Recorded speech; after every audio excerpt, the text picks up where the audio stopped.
এই গরমের মধ্যে বিয়ে বাড়ি আছে তো সাজছিলাম শ্রীজিকে নিয়ে। শ্রীজি আমার সাজ দেখছিল এতক্ষণ। এবার ওর দাদা দিদি পেয়ে গেছে, দাদা দিদি সাজাচ্ছে ওকে। দাদা দিদি সাজাচ্ছে, কি সাজাচ্ছে গো।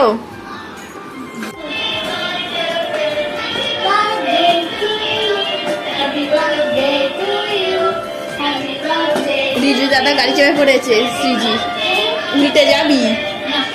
আর মেয়েটা দুলছে দেখো, ও দিদি ওকে বউ সাজতে দিয়ে গেছে আর বউ সেজে চুপটি করে বসে আছে। আমার মেয়ে সাজতে ভালোবাসে। Happy birthday to you, happy birthday to you, happy birthday dear Sreeji, happy birthday. ও রিজু দাদা, গাড়িটা ভেঙে যাবে ওরকম নাচছো। ভালো হয়ে বসো। আর না না তুমি যেও বসো, আমার সাথে খেলা করো। আমার মাম্মাম সেজে নি, তুমি খেলা করো আমার সাথে।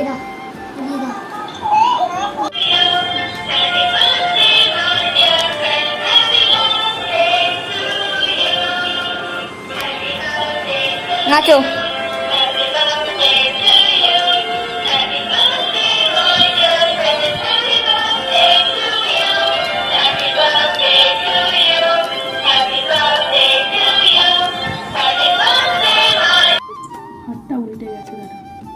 দাদা দিদিটা ঠিক টাইমে এসেছিল বলে সাজুগুজুটা করে নিতে বেরিয়েছি, না হলে আমার সাজাই হতো না, শাড়িও পরা হতো না। খালি ভ্যান ভ্যান করে খালি কাঁদতো, ভ্যাঁ ভ্যাঁ ভ্যাঁ ভ্যাঁ। চলো, দাদা দিদি সাজিয়ে দিয়ে গেছে, এবার তো তোমাকে ড্রেস করতে হবে। হ্যাঁ, যেমন সাজিয়ে দিয়েছিল, সেই ওড়নাটা জড়িয়ে দিয়েছিল, ঠিক সেইভাবে ছিল। এটা পরবি, এটা পরবি। কি কেমন লাগছে মামা? এই হাতটা খালি উল্টে যাচ্ছে কেন? হাতটা খালি উল্টে যাচ্ছে। চলো, আমি তো রেডি হয়ে গেছি, এবার শ্রীজিকে রেডি করি, নাহলে আমাদের টোটো এসে যাবে। কি মজা, বিয়ে বাড়ি যাবো। দুঃসম্পর্কে বিয়ে বাড়ি, যদিও দুঃসম্পর্কে বলতে আমার শ্বশুরে দাঁড়া আমার শ্বশুরের কে হবে, কাকিমা নাতির বিয়ে, আজকে রিসেপশন। কি করবো, পেনটা নিয়ে? শাশুড়ি যাবে না বলছে, শাশুড়ি নিজের কুটুম ছাড়া কোথাও যায় না, সেই জন্য শ্বশুর একা যাবে, রুগী মানুষ একা ছেড়ে দেবো, সেই জন্য আমি আর নিয়ে চললাম। এই দেখো কানে পড়েছি, দেখো দিদি সাজিয়ে দিয়েছে দুটো কানের, নাকির। অনেকে ভাবে টিপারাই তাহলে কানের বিদ্যে দিয়েছি মেয়েকে। আরে এই করে মেয়েকে কানের বিদ্যে দিয়েছ? হ্যাঁ গো। চলো তাড়াতাড়ি রেডি হয়ে নি। চলো, আমার মাম্মামও রেডি হয়ে গেছে। কেমন লাগছে শ্রীজিকে? কি গো, আলো ফোকাসটা ভালো বোঝা যাচ্ছে না, না? চলো, টোটো আসেনি কিন্তু শ্রীজিকে লাল পরি করে দিয়েছি। ভালো লাগছে? দেখছি নিজের মুখটা আয়নায় ভালো করে দেখছি, ভালো করে দেখো। চলো, কেমন লাগছে বলো? এবার এবার ঠিকঠাক লাগছে? একটা হামি দাও আমার। কি মিথ্যে। চলো, শ্রীজি হাঁটি হাঁটি করে যাবে। এদিকে এদিকে এদিকে, দরজা খুলবো। চলো, দাদু ভাইকে বলো আমার হয়ে গেছে। এই তো দাদু ভাইকে বলো, মাম্মা আর দরজা খুলে দিয়েছি। দাদু ভাইকে বলো, বলো আমার রেডি, আমরা দুজন রেডি, এসো। দাদু ভাইকে বলো, বলো দাদা আমার হয়ে গেছে। দরজা ঢুকছিস কেন? দরজা খোলা আছে, টান, বলে টানো। চলো, খোলো। এইভাবে খুলতে হয়। এই যে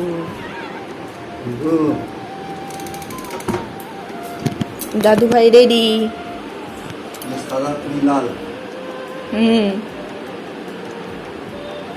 আমি লাল পরি হয়েছি, লাল পরি। চলো, ঠাম্মি যাবে না, আর তুমি তো গেলে না, আমরাই যাই। চলো, টাটা করে দাও ঠাম্মিকে। শ্রীজি কি চলে যাচ্ছে টোটো চেপে? হ্যাঁ, টোটো চেপে কোথায় যাচ্ছ? বিয়ে বাড়ি? হ্যাঁ, রাস্তা দেখতে দেখতে যাচ্ছি।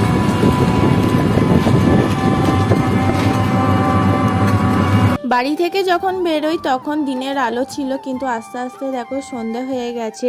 আজকে সকাল সকালই বিয়ে বাড়ি বেরিয়ে পড়েছি, কারণ শ্রীজির ঘুম পেয়ে যাবে আর ও খেতে পারবে না, সেই জন্য আর আমাদেরকে বাড়িও ফিরতে হবে। বিয়ে বাড়িতে তো পৌঁছে গেছি, কিন্তু দেখছি বউয়ের পাত্তাই নেই। বউ কখন সাজতে বসেছে, সেই 8টার আগে বউ তো কিছুতেই নামছে না। আর আমরা এখানে বসে বসে এত বোর হচ্ছিলাম, বিরক্তও লাগছিল। গান হচ্ছে না, নাচি নাচি করতে ইচ্ছে যাচ্ছে। হ্যাঁ কি গো,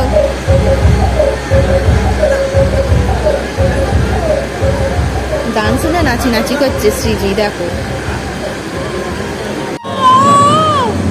কি হচ্ছে মাম্মাম, কি হয়েছে গো? পড়ে যাবি, বস, পড়ে যাবি, চুপ করে বস।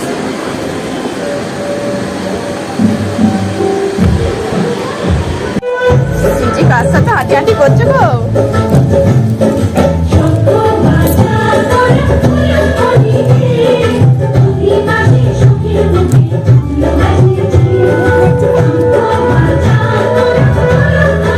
ছোটরা ছোটদেরকে চেনে।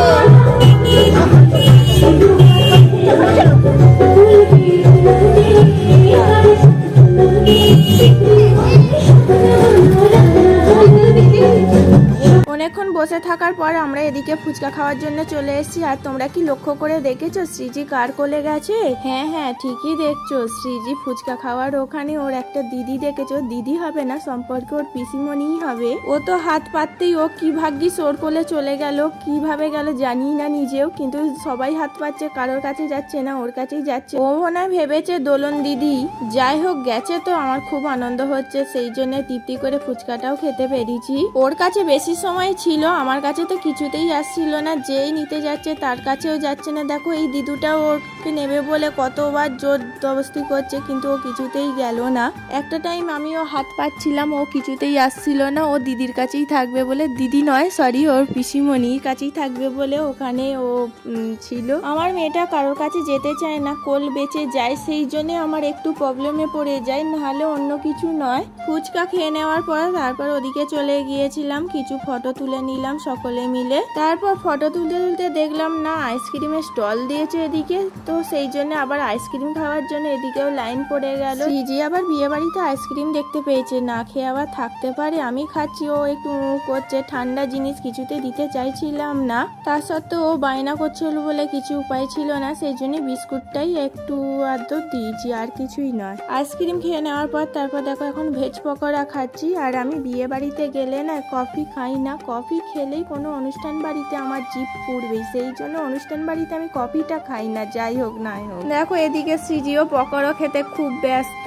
এদিকে তো আমাদের স্টলের খাবার দাবার হয়ে যাওয়ার পর ভাবলাম বউটাকে দেখে আসি। ও বাবা, তখনও দেখছি বউ এখনো আসেনি। নতুন বউকে দেখার জন্য সকলে কখন ধরে অপেক্ষা করছিল, অবশেষে 8টার পর এলো। অনেকক্ষণ ধরেই মেকআপ করছিল, তো বউকে না দেখে তারপর আবার খেতে বসে যাব। তারপর কিছুক্ষণ অপেক্ষা করার পর বউটাকে দেখলাম, না খুব সুন্দর দেখতে হয়েছে, কিন্তু ফটো তুলবো ভাবলাম, ফটো তোলার কোনো চান্সই পেলাম না। যেতেই গিয়ে দেখছি ফটোগ্রাফাররা কত পোস্ট নিয়ে ফটো তুলছে। তারপর ভাবলাম না আর অপেক্ষা করে থাকা যাবে না, আমাদেরও বাড়ি ফিরতে হবে খাওয়া দাওয়া করে। প্রথম পুক্তিতেই খাওয়া দাওয়া করে তারপর বেরিয়ে যাব, সেই সিদ্ধান্তই নেওয়া হয়েছে। এখানে দেখো খেতে যাওয়ার প্যান্ডেলে ওখানে কত সুন্দর লাইট দিয়ে কত ডেকোরেশন করেছে। শ্রীজি অনেকক্ষণই জেগেছিল, বলতে গেলে সেই দুপুর 3টের সময় উঠেছে, তারপর আর ঘুমাইনি। যেই খেতে বসেছি তারপর তোর খুব ঘুম পেয়ে গেছে, কিছুতেই থাকছে না, খাওয়া দাওয়াও ঠিক করে করছে না। রাইস আর চিকেন যেই খাওয়া হয়েছে তারপর আর কিছুতেই থাকলো না, চাটনি পাঁপড় মিষ্টি কিচ্ছুই খেলো না। ওর জন্য আমার ঠিকঠাক করে খাওয়াও হয়নি, আর লাস্টের দিকে কিছু ভিডিও করা হয়নি। আর কিছু উপায় ছিল না, সেই জন্য ভাবলাম না খাওয়া দাওয়া করে এবার উঠে এবার বাড়ি যেতে হবে। শ্রীজি এত ঘুম পেয়েছে যে সব সময় ঘ্যান ঘ্যান করছিল তারপর থেকে, খাওয়া দাওয়ার পর থেকে। থেকে। ওর ঘুমটাও যদি ঠিকঠাক টাইমে হয়ে যেত তাহলে ও প্যান্ডেলে বসে খেতে পারতো, যে প্যান্ডেলে বসে খেতে খুব ভালোবাসে। যাকে আর কি করা যাবে। দেখো এখন সৃজিকে নিয়ে বাড়ি ফিরবো, আর লাইট হয়েছে চারিদিকে, সৃজি তো সেইটাই চারিদিকে দেখতে দেখতে যাচ্ছে।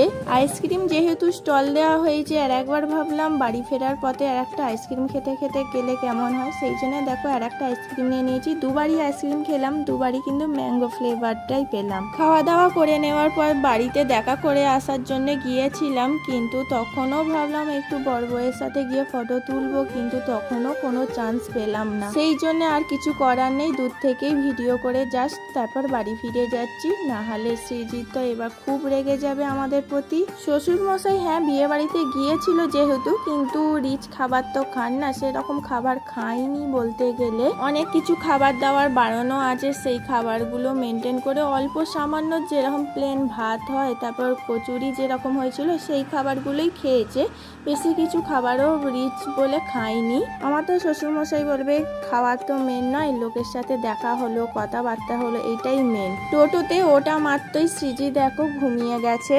সৃজি তো ঘুমিয়ে গেছে, খেতে বসে এত ঘুম পেয়েছিল, বেচারা কাঁদছিল, সেই জন্য ওর আর ভালো লাগছিল না। ওরও দোষ নেই, সেই দুপুর 3টের সময় ঘুম থেকে উঠেছে, সেই থেকে আর ঘুমায়নি। এখন 9:30 বেজে গেছে, ঘুম তো পাবেই। চলো ওকে ড্রেসটা চেঞ্জ করে দিয়ে শুয়ে দিই। ঠিকঠাক করে তো খেলেও না, আবার মাঝরাত্রিরে যদি খিদে পেয়ে যায় খাওয়াতে হবে।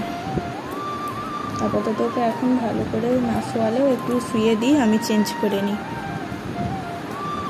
বেচারা বিয়ে বাড়ি খেতে পারলো না ঠিকঠাক করে, ঘুম পেয়েছে এত যে ঘুমিয়েই পড়লো। এত বিয়ে বাড়ি খেতে ভালোবাসে, আর সেই নাকি খেতে পারলো না ঘুমের জন্য। সৃজি তো বিয়ে বাড়িতে আর কিছু খেলো না, সেই জন্য ওর জন্য ডালিয়া করেছি। ডালিয়া খেতে চাইছে না, বিয়ে বাড়ি ছেড়ে এইসব খেতে ভালো লাগে, কিন্তু তুমি কি করবো বলো, তুমি তো ঘুমিয়ে পড়লে। এখন 11টা বাজে, ঘুম থেকে উঠেছে, খিদে পেয়ে গেছে।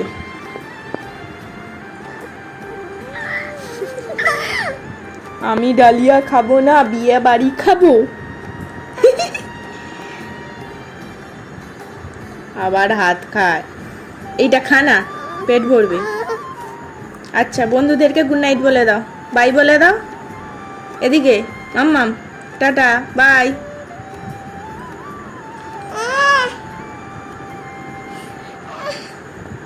দেখেছো দুষ্টু মেয়ের কাণ্ড।